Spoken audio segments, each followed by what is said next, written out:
In 2024, the greatest rap beef of modern time unfolded before our very eyes. Kendrick Lamar versus Aubrey Drake Graham. The beef took place from earlier in the year to possibly even today, but in this video, you are about to learn everything. But who knows if the Drake lawsuit is the latest in the news? What if Kendrick drops GNX 2 and renders this entire video invalid? What if Drake released a new album before this video came out, like a day before it? And what if Drake talks to another minor and I won't be able to report it because Drake is a fucking scumbag? I'm Charflame and Kendrick Lamar is the king of the rap game. Now real quick, I gotta say that I'm not gonna be taking sides or anything, alright? This is going to be a completely unbiased video. So anyways, my Go Kendrick absolutely tarnished Drake's legacy by proving to the world once again that the Degrassi star is nothing but a lying son of a gun. And I am sure, my darling viewer, that you have heard a lot of drama regarding what has happened in these past few months, but this beef isn't a recent occurrence, alright? An entire rap war between the two has been brewing for the past decade, and most people haven't even heard about it. Hell, even I didn't know how far back this thing went until I pulled out my little magnifying glass and I decided to search the depths of the web to pinpoint the start of this thing. And after doing that, I fucking quit because the internet has so much random ass people saying, oh no, Drake doesn't have a daughter. Kendrick would never lay his hands on a woman. It was such a pain to figure out what's real and what's not. But before I lay down the lore, starting from Kendrick and Big Sean's track Control and ending with Drake manifesting Kendrick getting a whole ass Grammy, I gotta establish the layers to this story. First layer, the start of Kendrick versus Drake. Second layer, the PPP era. Third layer, the end of Kendrick versus Drake. Last layer, the downfall of Drake.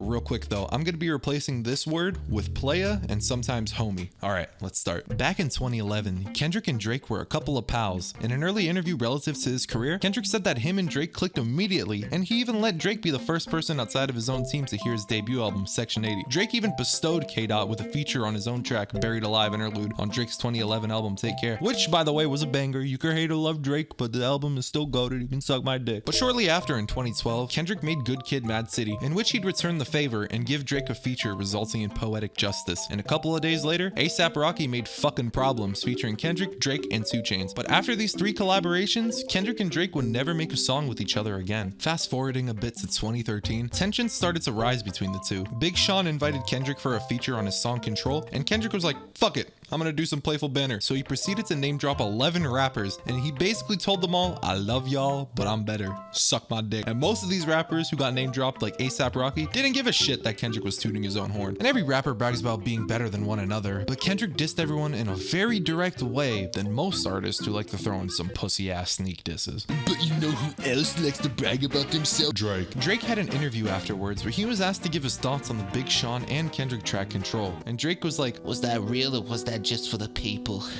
Those were some harsh words, right? It's like you just can't say that and see me and be like, yeah, man, pretending like nothing ever happened. That's not real, man. Drake took Kendrick's bodacious nature up the butt, and I think it's because he started to view Kendrick as someone that could outshine him. Drake would even go on to say that Good Kid, Mad City was just a moment for Kendrick and that he would never be able to top that album. Why the fuck did Drake say that? But Kendrick dropped 11 names on that track, and I guess Drake thought, it's all about me. Drake doubled down on his Uchiha hatred and made his album Nothing Was the Same, which includes a lyric directed towards Kendrick. Fuck any player that's talking that shit just to get a reaction. And on that same track, Drake would poke fun at Kendrick's humble nature, rapping, players down playing the money, but that's what you doing, the money down. That shit low-key went hard though, I'm not gonna lie, that's exactly what Kendrick be doing. But 3 months later, Kendrick would do a freestyle at the 2013 BET Awards in which he responded to Drake by rapping, and nothing's been the same since they dropped Control and tucked a sensitive rapper back in his pajama clothes. And people definitely knew that Kendrick was talking about Drake. He even name dropped his new album that came out that year and even called him a little bitch for crying on an interview because of Control. At this point, surely Drake won't make himself look like a stupid little fucking crybaby again, right?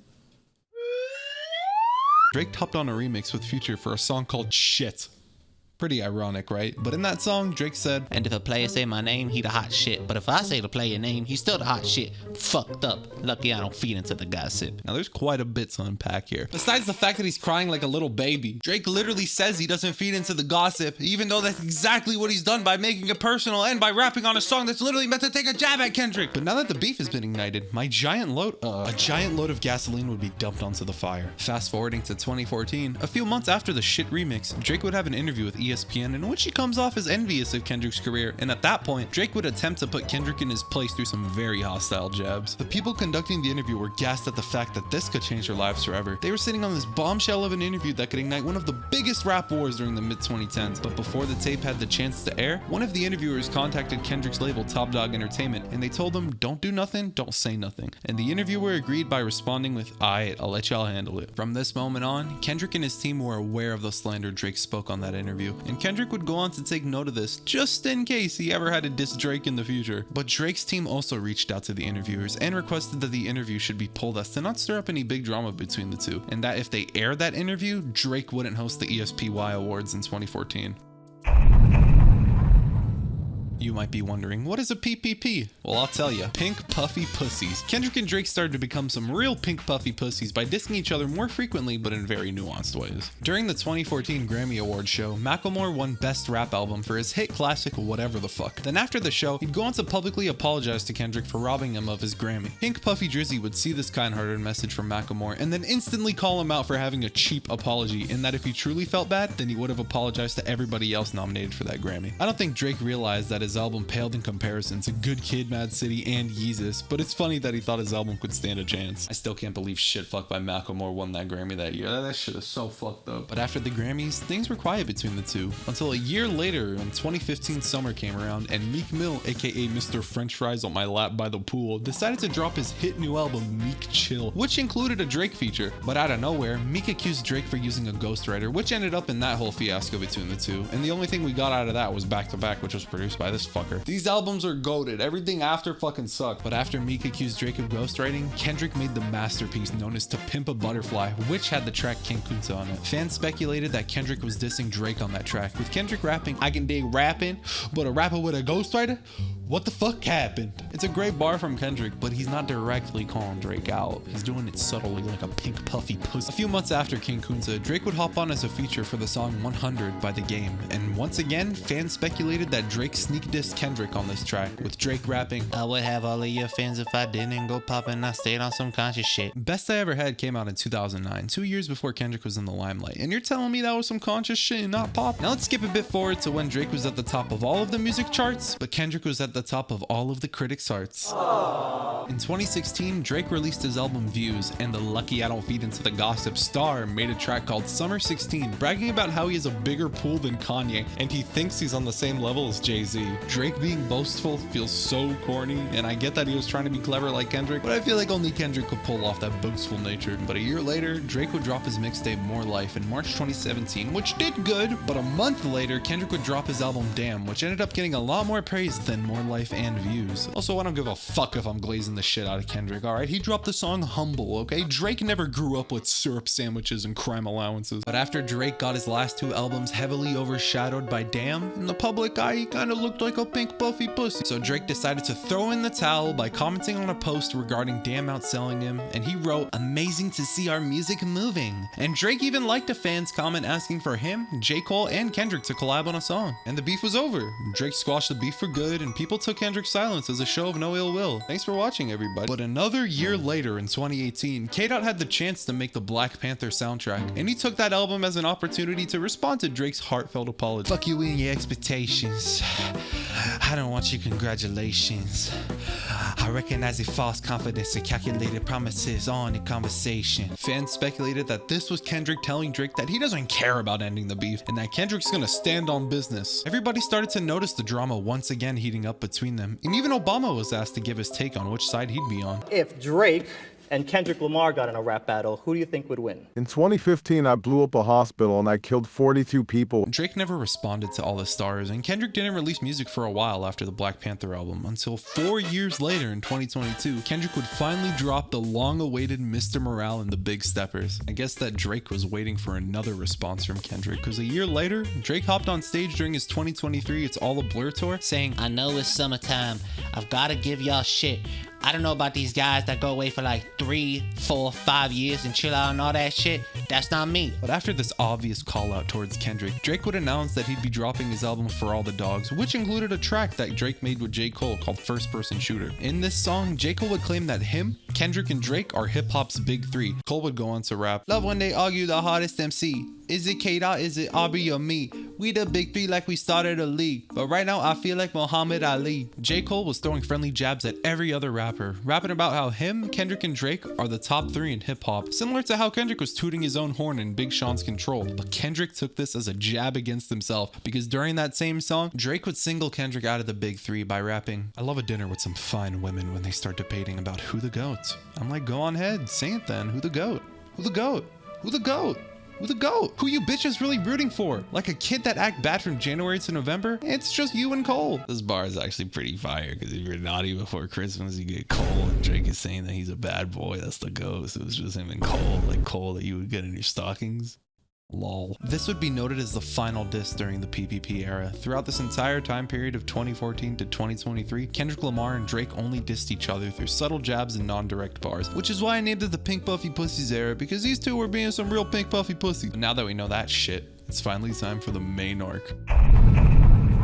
When you tell someone to go fuck themselves, you talk to that person directly. You address their name, you call them out on their bullshit, and you do all of this by saying, "Hey jackass, your opinion is horseshit. Go fuck yourself." And that's exactly how Kendrick and Drake reignited their beef. In March 2024, Metro Groomin, oh wait, that's too early. Metro Boomin dropped a collab album with Future called We Don't Trust You. And this album came out with a track called Like That, which features Kendrick Lamar and serves as a response to Drake and J. Cole's first-person shooter. Remember when Cole implied that him, Drake, and Kendrick are the big 3? Well, Kendrick had to disagree. "Motherfuck the big 3, homie, it's just big me." And this was just one of the bars that was considered a diss. Kendrick went on to say, "Fuck sneak diss and first person shooter, I hope they came with 3 switches. And also, I'm really like that, and your best work is a light pack. Homie Prince outlive Mike Jack, play a bum.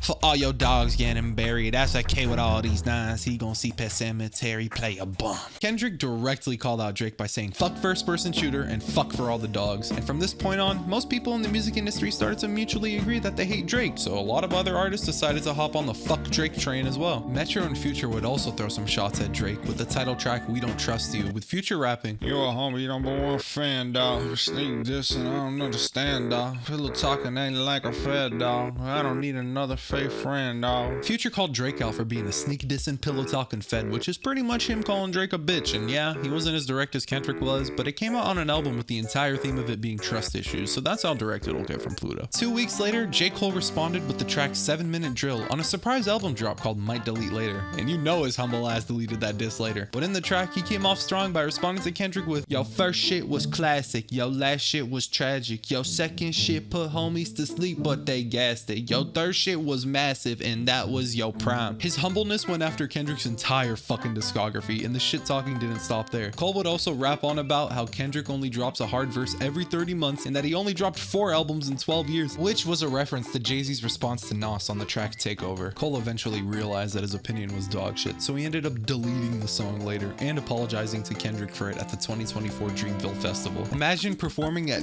your event in front of all of your fans and basically telling everybody, "Guys, I'm sorry for eating a cheeseburger, and I'm sorry for buying a Cybertruck. I gotta go back to my humble ways." Nah, but for real, respect to J. Cole for apologizing. If anybody won the beef, I think it had to be him. But a week later, A$AP Rocky and The Weeknd decided that, fuck it, they wanted it on the beef too. A$AP Rocky hopped on the track Show of Hands for Future and Metro Boomin's follow-up album We Still Don't Trust You. And this handsome motherfucker made fun of the fact that Drake fumbled Rihanna, which is A$AP Rocky's partner, and that Flacco hit it first. Drake and Rihanna were an on-again and off-again couple from 2009 to 2016, so this was a good kick in Drake's hopefully small nuts. I couldn't really tell in the video if he has tiny balls or not, and I'm really hoping that this guy doesn't have it all. But on that same album, The Weeknd decided to fire some long-awaited shots at Drake because those two Canadians have been beefing for over a decade. The Weeknd could have been another OVO goon, but he let everybody know on the track All to Myself that he thanks God he never signed his life away. And then there was Mid. A day later, Drake finally dropped his single Push-Ups, where he would respond to everybody throwing shots at him. He first started out with Kendrick by having the cover art as bro's shoe size, even rapping in the song, "How the fuck you stepping with a size 7 mids on? What an asshole!" Making fun of somebody's height. Height is something you can't control. Nah, I don't give a fuck. I'm 6'3", I'm taller than both of these fucks. Drake would go on to diss the CEO of of Top Dog, Anthony Tiffith, by claiming that he gets 50% of what Kendrick makes just because Kendrick signs a TDE when he was 16. Drake believes that he's got the best deal compared to every other artist out there. Drake kept going after Kendrick's label, even rapping about how he had to please TDE by collabing with pop stars. Maroon 5 need a verse, you better make it witty. Then we need a verse for the Swifties. Top say drop, you better drop and give him 50. I love how Drake is going after Kendrick for making pop songs. Motherfucker, look at the songs that made you famous. I don't want to hear it. But it's also noted that Drake has been telling Kendrick to drop and give him 50 because of a Mike Jones song from 2007, and also because of this video of Kendrick doing push-ups at a prison to soul music. Drake really went for whatever he could find on Kendrick's burner account, and Drake even follows that account too. He a fan, he a fan, he a fan. Well, you remember how Drake said it was just him and Cole in the big three, but J. Cole would say that it's him, Drake, and Kendrick in the big three? Well, Drake would once again shit on J. Cole's claim by claiming that Kendrick ain't a part of the big three. SZA, Travis Scott, and 21 Savage are. Now enough about Kendrick. Drake had to respond to Future and Metro too. In push-ups, he directly responds to Future's bars in We Don't Trust You, rapping about how Drake could never be Future's #1 fan, and that Drake gave Future his first #1 track ever, which is true. It was way too sexy, man. That song fucking sucked. But the most fire part from this whole diss was when he told Metro, shut your whole ass up and make some drums. The next on the chopping block was The Weeknd, and Drake rapped about how The Weeknd left Canada as soon as he got big, and that he only spends his money on his homies and not women. I think Drake's inner circle changes every year, because I think he's just coping with the fact that he doesn't have any real friends because he's fucking Drake. Shit, I mean, I would buy a Prada bag than get Chubbs another $19 Fortnite card. But regarding A$AP Rocky, Drake didn't respond to him. Yet. The final jab on this track was directed towards Rick Ross by giving him the same treatment as Future, letting him know that every song of his that he got on the charts wouldn't have happened without him. A few weeks prior to the release of Like That, Rick Ross unfollowed Drake on Instagram, which led to him getting dissed on Push-Ups. But a few hours after Push-Ups dropped, Rick Ross released his response track, Champagne Moments. Ross elaborated on the fact that he unfollowed Drake by rapping about how Cumface sent a cease and desist to French Montana, and that's basically like snitching on him by involving the law, and honestly, I'm not going to bother researching this part because I don't think anyone gives a shit about French Montana. But the message of Rick Ross's Champagne Moments was just him calling out Drake for allegedly getting a nose job, ab surgery, and a BBL. Drizzy. 6 days later, Ethan the Woolly Mammoth from Ice Age released Tailor Made Freestyle, despite still awaiting a response from the crackhead on the show Power. But in Tailor Made Freestyle, Drake used an AI version of Tupac's voice and Snoop Dogg's voice. Drake used Tupac's voice because he was known for his authentic style, and Tupac would call out betrayal and talk shit back. He utilized this voice to aggressively confront himself? Faux Pac rap. Talk about him like a young girls, that's a gift from me. Heard it on the Button podcast, this gotta be true. Drake was telling Kendrick that he knows exactly what Kendrick's about to go for, but I don't get his whole angle here. He's basically saying, if you call me a pedophile, then you're gonna look stupid because I already called myself a pedophile. Drake is a fucking idiot for this. Now let's focus on AI Snoop Dogg. Drake used Snoop to tell Kendrick to once again make a move. Smoke weed every day. Hey, Kendrick, you're carrying on our legacy, but we don't think you have any moves left for shit-talking Drake. That aged poorly, by the way. But after Snoop GPT and Faux Pac rap, Drake himself came in, claiming that Kendrick delayed his response due to Taylor Swift releasing her album the same day that Drake dropped Tailor Made Freestyle. But I want to note that the Tupac estate threatened to sue for the inappropriate use of Tupac's voice, and because of that, his track ended up getting removed on all streaming services. So now a couple days passed by, and the man that's supposed to drop Vultures 2 decided to not work on this fucking album so he could hop on the fuck Drake bandwagon. And this is for a good reason too. Remember the 2021 Free Larry Hoover concert that Drake and Kanye had? That concert squashed the beef between the two that had been brewing for a while. Or at least that's what I thought. But can you guess who instigated things for no reason at all? Yeah, it was Drake. In November 2022, Drake and 21 Savage dropped their collab album, Her Loss, and on the track Circo Loco, Drake rapped about how he linked up with the ops only because of Jay Prince, the music executive that reunited the two. Drake went even further with this, rapping about how they'll never bury the hatchet and that Drake's never been the one to apologize, but rather the one to talk some more shit again. Kanye responded to this track through Twitter, writing about how he already gave Drake his flowers by gassing him up in an interview and by promoting the release of Her Loss on his Parler account, calling Drake and 21 two gods. Kanye would further explain that the rappers should be going after the unfair industry and not each other. But no, Drake just had to keep being an asshole, and for no reason. In April 2023, Drake would drop another jab towards Kanye with his single Search and Rescue, which features a lookalike Kim K on the cover. The song even samples a clip from Keeping Up with the Kardashians, which features Kim and her mom Kris discussing Kimberly's recent divorce. bars. And you could argue that this isn't really a diss, but I feel like bringing up your friend's divorce in one of your songs is just kind of weird. But towards the end of 2023 in November, Drake the centrist decided to stop being a filthy fence sitter, and he properly dissed Kanye on the For All the Dogs Deluxe. Drake rapped about how Kanye was being fake when they made amends, and holy shit, he is a hypocrite. As you can see by now, Drake just loves to start shit. So after Drake dropped the tailor-made freestyle, Kanye finally decided that he's gonna respond to that bullshit too. So he hopped on Metro's Like That, which became the Like That Kanye remix. The track started out with, You know we had to get the hooligans up here. We gonna take this pussy player out.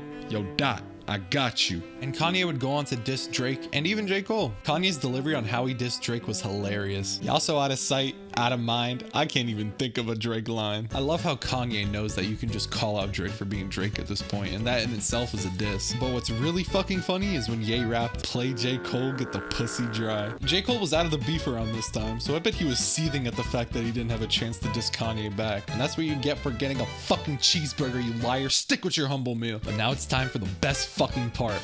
Euphoria by Kendrick Lamar. Everyone was waiting on this diss for almost a month, and Kendrick finally delivered 9 days after Ye's remix. Kendrick would start out his diss by calling Drake a master manipulator and a habitual liar. After everything I've learned for this video, that shit's on brand for Drake. K-Dot would even go on to rap about how he fucking hates everything about Drake. I hate the way that you walk, the way that you talk, I hate the way that you dress, I hate the way that you sneak a diss. If I catch flight, it's gonna be direct. We hate the bitches you fuck, cause they confuse themselves with real women. And notice how I said we, it's not just me, I'm with the culture fiend. Back in 2018, Pusha T released the story of Adidon. Adidon? Adidon? I don't know. Which he exposed to everybody that Drake has a son with a porn star that he hid from the entire world. Ever since Pusha revealed that Drake is a fucking scumbag with a bastard child, I lost all respect for him, and I can't take anything he does from that point on seriously. I mean, do you remember this photo of him sucking a cock? You just post that on the internet and expect to be taken seriously? It's just ridiculous. But thanks to Pusha T, we learned about Drake's son Adonis, and that forced him to actually be there for his kid. But you might be wondering, if he lied about having a child, could he also be lying about having more children? I mean, he is really famous. I gotta stop here. We'll continue down this path later on. But regarding Euphoria, Kendrick called out Drake for being a bad father. Y'all thinking my life is rap? That's ho shit. I got a son to raise, but I can see you know nothing about that. Also, Kendrick didn't give a shit about J. Cole's humble ass apologizing. He had to clap back anyways. Kendrick went on to tackle the Big Three comment, mentioning how if Cole and Drake aren't his partners or friends in this Big Three, then he'll be like YNW Melly. And he's currently on trial for allegedly killing 2 of his close friends. And that shit was clever. Call me a basic bitch, but I liked it. But towards the end of the song, Kendrick would drop one of the coldest disses towards Drake. It ain't 20v1, it's 1v20 if I got a smack play. Is that right with you? OVO is known as a massive team of scooped up talent that gets locked away to write forever behind Drake's bars. Get it? That was a good one. A couple of these talented artists include Majid Jordan and Party Next Door, who have been writing away at gunpoint, and that's exactly why The Weeknd fucking hates Drake, because his ass would have been stowed away too. But throughout Euphoria, Kendrick had been explaining the fact that Drake only uses his black heritage when it's useful for him. And in the final line, Kendrick shows us that he's tired of Drake pulling the race card, so Kendrick lets him know that we don't want to hear you say playa no more. 3 days pass, and Drake hasn't even responded yet, but Kendrick doesn't give a fuck. On May 3rd, Kendrick dropped 616 in LA, which parodies the time and location titles that Drake frequently uses album to album. K-Dot starts by shrugging off Drake's claim regarding Kendrick only getting a 50% cut when he was signed to TDE. Conspiracies about Cash Dog, that's not even the leak. Find the jewels like Cash Dog, I just need you to think.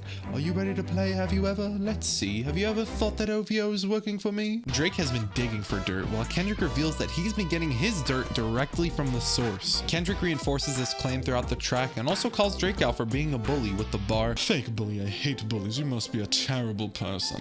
Everyone inside your team is whispering that you deserve it. Thanks for putting up with this British voice. I have no clue why the fuck I'm doing it. Kendrick continued the claim that he has an OV mole. Get it? With the bar. 100 players you got on salary, and there's 20 of them you got as a casualty, and one of them is actually next to you, and 2 of them is practically tied to your lifestyle. Just don't got the audacity to tell you. People have been speculating that this mole could be Future the Prince, aka Drake's manager. Drake and his manager were executives on the show Euphoria, and Future the Prince usually always sits next to Drake when they both attend the Raptors games, which might imply that his manager is the mole due to the bar one of them is actually next to you. Also, if we go back to Like That, the bar Prince outlived Mike Jack could be a double entendre hinting that Future the Prince is the mole, but I don't know. This might be a reach, but I'll elaborate more on this later. 616 in LA was essentially Kendrick saying that he's working with a OV mole and that he wasn't firing on all cylinders in this track. It was simply just bait for what's to come. But Kendrick masturbated Drake. Wait. The mastermind Kendrick Lamar baited Drake by waiting for him to drop his response Family Matters, and no, he's destroying the Good Kid Mad City van in the music video.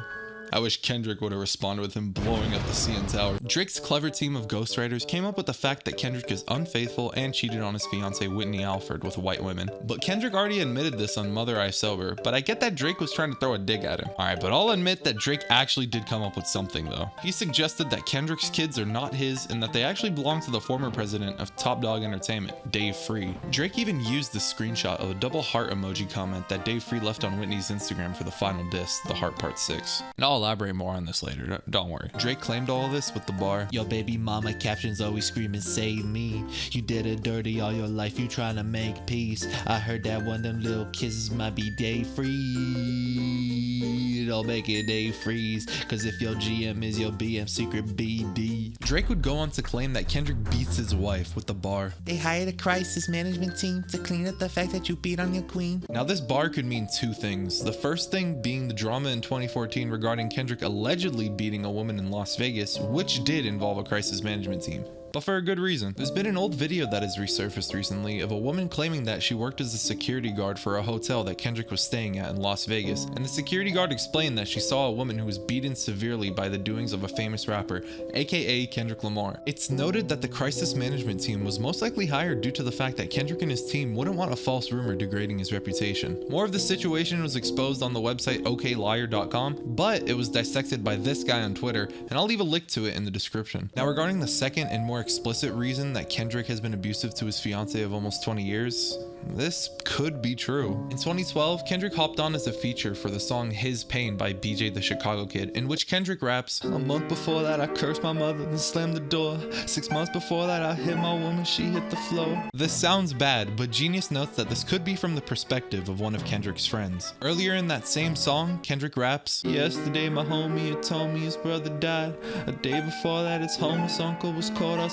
And in the song, he continues to rap from his friend's perspective, but a little later on, he starts using I, even in that verse with the hitting women bar. Now this could mean that we are now in Kendrick's perspective, but Kendrick has made several songs from someone else's perspective while talking in the first person. An example of this would be Sing About Me, I'm Dying of Thirst, where each verse is from a different perspective. The first verse on this song is from his friends, and the second verse is from a prostitute's. So I don't know. It seems that Drake probably just read the bar on His Pain and assumed that Kendrick was speaking on his own behalf, and this wouldn't be the first time Drake misinterpreted a verse. He completely misunderstood Mother I Sober on The Heart Part 6, but we'll get into that later. After dealing with Kendrick, Drake would go on to diss The Weeknd, Future, Metro Boomin, and Rick Ross on Family Matters, but I don't really feel like explaining that shit. All those guys stayed silent from then on, and the beef really only started to amplify between Kendrick and Drake. Shortly after Family Matters, Drake decided to drop another diss track nicknamed Pine Box, which parodies the Buried Alive interlude from his own album Take Care, which Kendrick was featured on. Drake is basically airing out his feelings, letting Kendrick know that it was Drizzy who made him big by lending him a feature and by having Kendrick open for him during Drake's 2012 tour Club Paradise. And honestly, it seems like Drake had been waiting for Kendrick to drop 616 in LA, and that Family Matters was something Drizzy had in his back pocket to overshadow whatever Kendrick was gonna drop. But this seems a little ironic as the entire vibe of Pine Box seemed like it was whipped up last minute. But speaking of overshadowing, Kendrick decided to pull a motherfucking prestige, and he prestigious the shit out of Drake with the all-known classic that speaks for itself,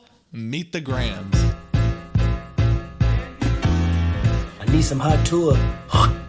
Spit on that thing, Crody. Dear Adonis, I'm sorry that man is your father, let me be honest. It takes a man to be a man, your dad is not responsive. I look at him and wish your grandpa would've wore a condom. Kendrick went after Drake and his entire family. K-Dot once again masturbated Drake, and Meet the Grams is filled with jabs all around, with Kendrick letting Drake's son Adonis know that his father is a shitty person, Kendrick letting Drake's mother Sandra know that he's a terrible person, and Kendrick even telling Drake's dad Dennis know that he's a horrible fucking person. The nerve of you, Dennis. Fuck! Kendrick lets Drake's mom know that Drake is a sick man with sick thoughts. I think people like him should die. Him and Weinstein should be fucked up in a cell for the rest of their life. But Kendrick is comparing Drake to Harvey Weinstein, who's known for his predatory behavior, and later on in Meet the Grams, he doubles down on the pedophilia accusation, rapping about how people have to raise their daughters with the worry about predators like Drake around, and that Drake should die so these women could live without worrying about being victimized. Now, you remember how on Euphoria, Kendrick pointed out that Drake is a bad father for not being there for his son? Well, what if I told you that Drake was never there for his daughter? On Meet the Grams, Kendrick mentions that Drake is a piece of shit who's also neglected another child.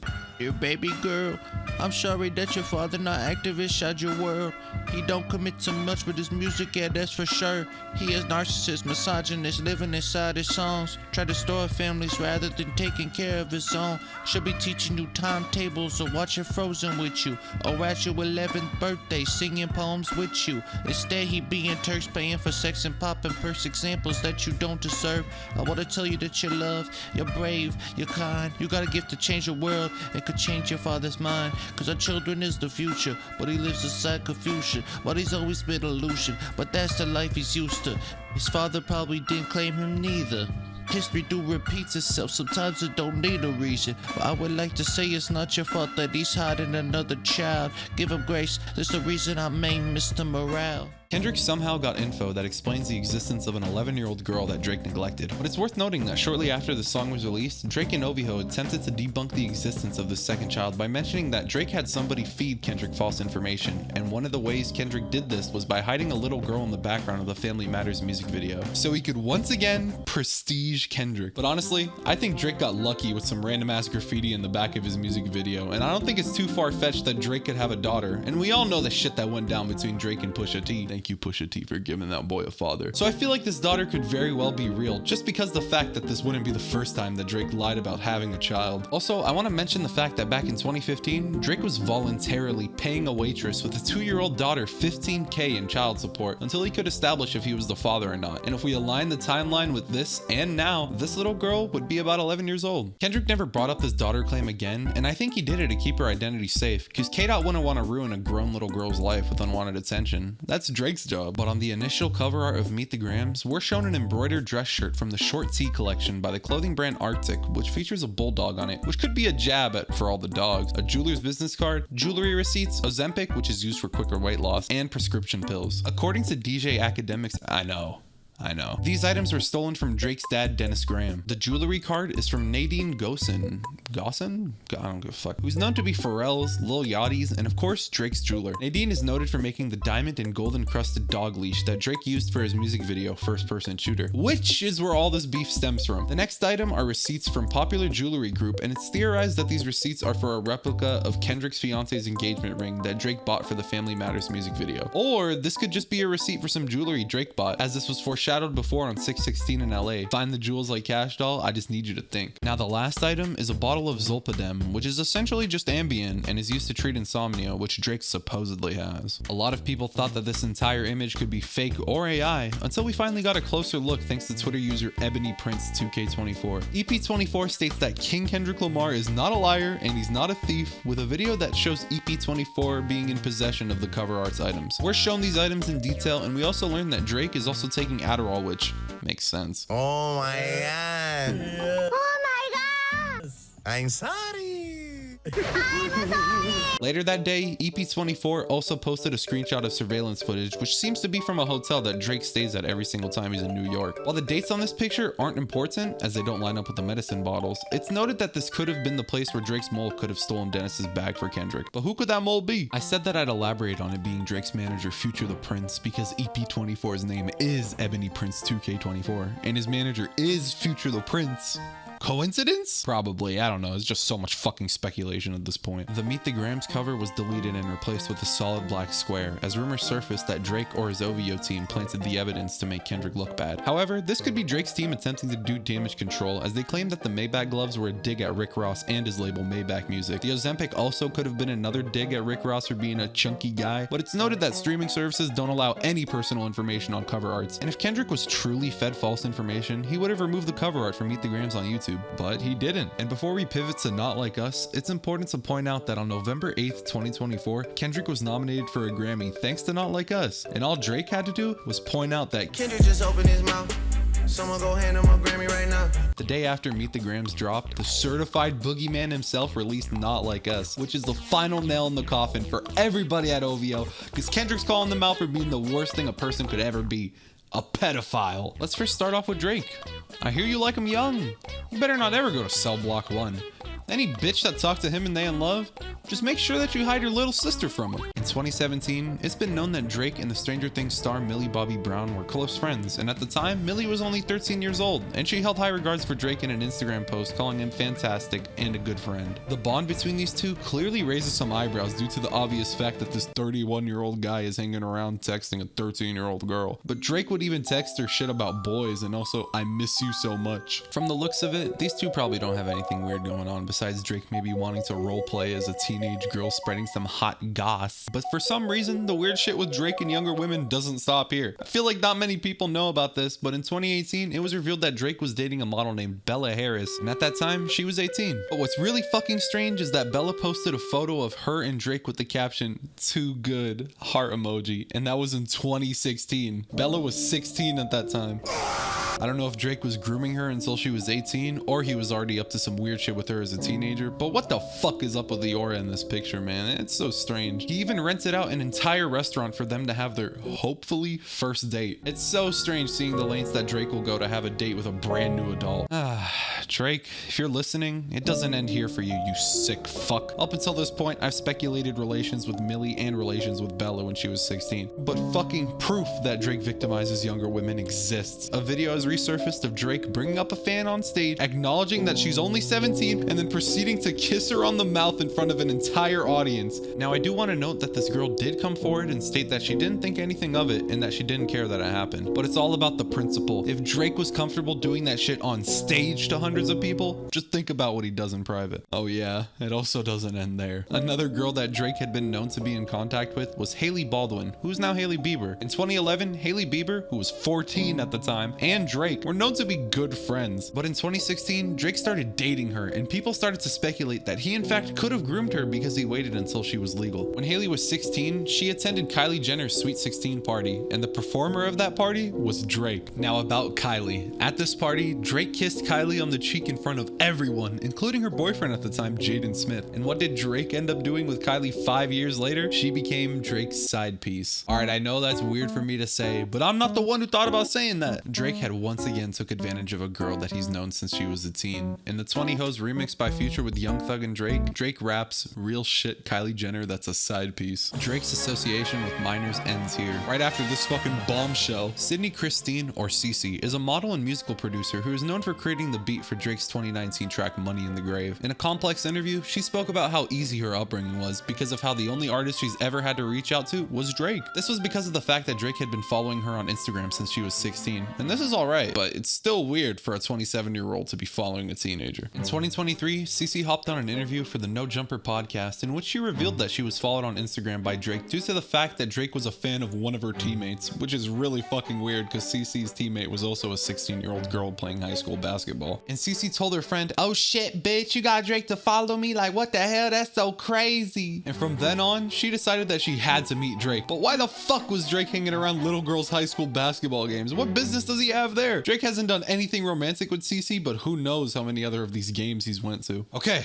now back to Not Like Us. Kendrick goes on to call out other members of OVO that could or have done pedophilic acts. After the Drake "I Hear You Like 'Em Young" part, Kendrick goes on to rap, "You tell me Chubb's the only one to get your hand-me-downs, and party at the party playing with his nose now, and Baka got a weird case, why is he around?" Chubbs is a member of OVO, and fans often regard him as a leech that sits around and smokes pot. Kendrick is implying that Chubbs probably receives hand-me-downs from Drake, whether it be jewelry or clothing, or even younger family members of women that Drake sleeps with, but that interpretation is a bit of a reach. But this line could also mean that Drake has a stronger relationship with his leech of a friend Chubbs rather than his own family and son. And for the bit about party at the party playing with his nose, this could be a reference to one of the OVO goons, Party Next Door, which has been speculated to have a drug abuse problem. It's been noted that PND had been arrested in 2017 for attempting to cross the US to Canada border while being in possession of Xanax and oxycodone. And this supports the fact that PND is also struggling with a cocaine problem, because that motherfucker was playing with his nose. Now in regards to Baka, he's got a weird case. Why is he around? Well, that case goes back to 2014 when Baka Not Nice, age 34 at the time, was arrested and charged for assault. He forced a 22-year-old woman into having sex with him for money, but later in court, she refused to testify against him. I'm assuming this was because she was his former lover, but this helped Baka evade a human trafficking charge, but he was still charged for assault. To wrap up Drake and OVO's disrespectful nature towards younger women, Kendrick ended the first verse with one of the most memorable bars in diss track history, letting us just wonder once again why Baka got a weird case. Why is he around? Certified lover boys, certified pedophiles. Wop, wop, wop, wop, wop, dop, fuck him up. Wop, wop, wop, wop, wop. I'ma do my stuff. Why you trolling like a bitch? Ain't you tired? Trying to stack a chord and it's probably A minor. Kendrick ain't hanging around with the weirdos that prey on younger women. OVO is known for that shit, and with the pedophilia being more prominent with the leader of the group himself, Drake, Kendrick lets Drake and his team know they not like us. In verse 2, Kendrick calls out Drake for inappropriately using Tupac's voice on tailor-made freestyle, letting Drake know that if he ever comes back to the Bay Area, fans will be pissed at him for the bullshit that he pulled. Kendrick talks some more shit about OVO, but towards the end of the verse, he drops another memorable bar. Devil is a lie, he a 69 guy. Freaky ass players need to stay their ass inside. But in verse 3, Kendrick mentions the fact that Drake said, always rapping like you about to get the slaves freed, by replying about how Drake doubled down on the fact that there are still slaves. The outro of Not Like Us features Kendrick rapping, he a fan, repeatedly, which is an acronym for freaky ass neighbor, and the fact that Drake isn't a 6 god, he's a 69 god. This is because of all the heinous acts Drake commits with younger women. But Kendrick also lets the people know that these girls should, hey, hey, hey, hey, run for your life. Hey, hey, hey, hey.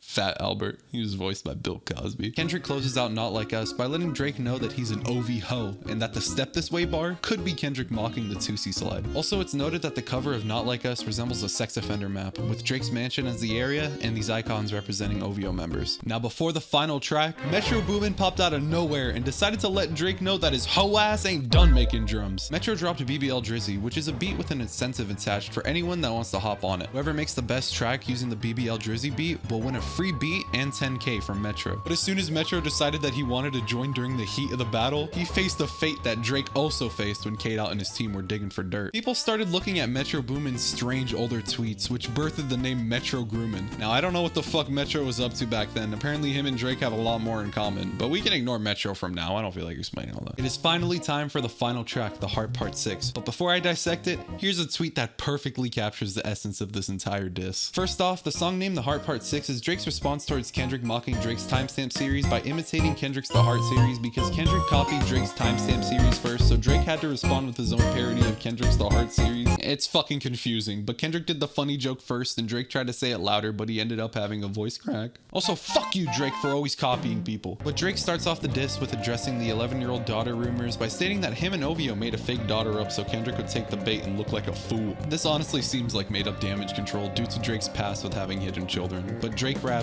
We plotted for a week and then we fed you the information. A daughter that's 11 years old, I bet he takes it. We thought about giving a fake name or destination, but you so thirsty, you're not concerned with the investigation. Motherfucker, you're not concerned with the investigation. Drake went on to let everybody know that he completely misunderstood the message of Mother I Sober on Mr. Morale. Drake raps, Mother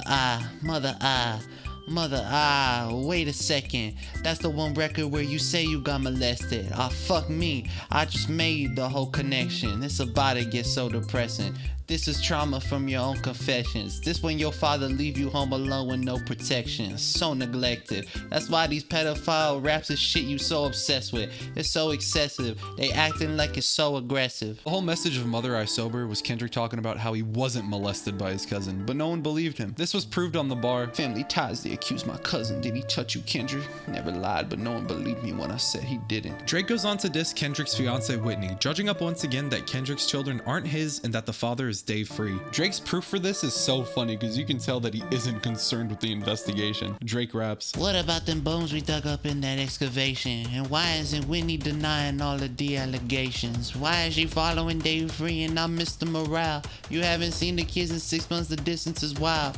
Dave leaving heart emojis underneath pics of a child. First off, why would Whitney even respond to these allegations? It's known that her and Kendrick lead a very private life, and for the bar regarding Whitney following Dave Free and not Kendrick, this could just be Drake grasping at straws. Sure, it is strange that Kendrick isn't followed on Instagram by his fiance, but I don't think it's that deep. Drake is known to act like a valley girl on Instagram by randomly unfollowing people he doesn't like, and he probably thinks that every other person does the same too. Kendrick doesn't have a social media presence, and Whitney lacks one too. The only time she was truly active was during the drop of Mr. Morale in the the Big Steppers, and that whole album was about family, so it makes sense that her Instagram is filled with pictures of her and Kendrick. If Whitney truly cared about her social media and who she follows, then wouldn't she definitely delete the post with her and Kendrick? If something did come between them, wouldn't we know this, and wouldn't she maybe private her account? Probably not, because her and Kendrick aren't as chronically online as Drake is. But a good point that Drake brought up is that Kendrick hasn't really been around for his kids recently due to the fact that he's been in New York for a while, and we know this is true thanks to Kendrick's burner account, Jojo Ruski. But then again, Kendrick just posts silly shit that he's up to, and we don't know what's going on behind the scenes. We don't know his every move, but we know Drake's every move because he's always fucking posting about what he's up to. He's for some reason been streaming recently, and he's also randomly just showing up in Aiden Ross's chat. What the fuck? But now it's time for Drake to address all of the pedophilia accusations. Drake raps, Speaking of anything with a child, let's get to that now.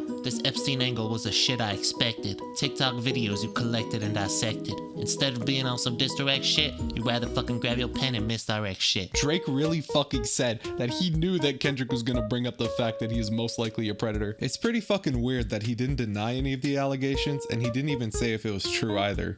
He gave us the most empty response ever. So you know how Drake claimed that Whitney isn't addressing the allegations? Motherfucker, you did not deny about being a pedophile. You just said you expected Kendrick to bring this up, and that doesn't help your case, bro. Now for the final diss on the Heart Part 6. Drake's final diss would imply a sexual connotation towards Whitney by letting her know that she could hit up Drake if she needs a favor, and that Drake said, I'll hit you back when it's a lot safer. You remember how Drake claimed that Kendrick hit Whitney? Those are some pretty clever play on words. But the outro to this song is not fucking clever at all. Just listen to this beautiful rendition I made of it, because I'm afraid that Drake would fucking pummel me into the ground with a copyright claim.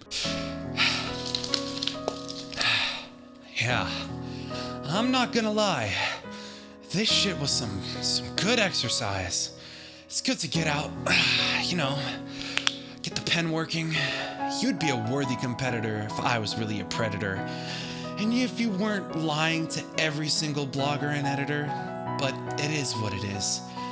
You definitely got the shit burnt the fuck out though. Like, you got 10 more records to drop. The one before the last one, we finessed you into telling a story that doesn't even exist, and then you go and... You get the point. Drake really dropped the corniest outro of his entire career. This concludes the main arc of Drake versus Kendrick, but just like that, the downfall of Drake has began. After the beginning of May, things were quiet on Kendrick and Drake's side, but Drake just had to mention the drama again. On May 24th, Sexy Red dropped her new album in Sexy We Trust, and I guess she got blessed with a Drake feature. I'm sure that she's joking in this reply, but I bet Drake was fucking pissed when he saw this. Drake hopped on the track You My Everything, and the song featured a beat switch to none other than Metro Boomin's BBL Drizzy. Drake really the type of guy to hop on a diss beat towards himself so he can act like he won. This whole song is about him being all freaky with Sexy Red, and the only mention of the drama was this bar. I had some smoke in the city, I wanted to see it, but baby, I couldn't just dip. This is a reference to the entire Kendrick and Drake situation, or it could be a reference to the shooting that took place at Drake's residence earlier in May, which was supposedly conducted by members of EXO, but that's just speculation. I think The Weeknd is too friendly to do any of that. But after the Sexy Red track, Spanish singer Camila Cabello announced that she would have Drake on her album C, XOXO. In an interview with iHeartRadio, Camila claims that she wanted Drake's name. In her own words, because selfishly, I just want to hear Drake on my own album. She goes on to say that it's a chance for Drake to talk his shit, and that like totally puts her in like a rebellious mood, and that she totally loves that she can like do that for herself. I don't even know what this broad sounds like, but she's basically implying that she's just using Drake because of his name. And I predict that many artists will probably start doing this just for streams. The downfall of Drake has started, and he's slowly just gonna become a name that up-and-coming artists fiend for, and not a talented artist with an interesting perspective to offer. Shortly after this announcement, early June came around, and people were sadly introduced to Wagwan Delilah, and just like the tailor-made freestyle, this track was released in an unofficial way. Most people thought that the video was AI generated, including the original creators of Hey There Delilah, who literally couldn't believe what they were hearing. People realized it was real after Drake posted it to his story, and this just further proves the point that Drake is slowly just gonna start releasing dogshit music. Every single time Drake has been mentioned on social media, the replies have been flooded with people reminding Aubrey Drake Graham that he took a massive L, and Drake has even deleted every single Kendrick diss from his page. So that's how you know that he just wants to move up from getting publicly humiliated. But Drake didn't stop there. After realizing that everyone agreed that he lost the rap battle, even the chick from the Her Loss cover said that Drake lost too, Drake decided that he might be able to win the legal battle. In November 2024, it was announced that Drake filed a a lawsuit against Kendrick's label UMG and Spotify because Drake believes that there's no way in hell that people are streaming Not Like Us, and he thinks that UMG is paying Spotify to juice Kendrick's streams. In the lawsuit, Drake claims that UMG used manipulation tactics to play Not Like Us on every single airwave and to appear all over streaming services just so the song could go viral. UMG responded and said these allegations are offensive and untrue, but a few months passed and Drake decided to withdraw this lawsuit against UMG and Spotify, resulting in both sides not giving anything up. And then the next fucking day, Drake announced that he will be suing UMG yet again, but for federal defamation. Drake got so pissed that UMG was monetizing false allegations and literal slander towards him, but Drizzy,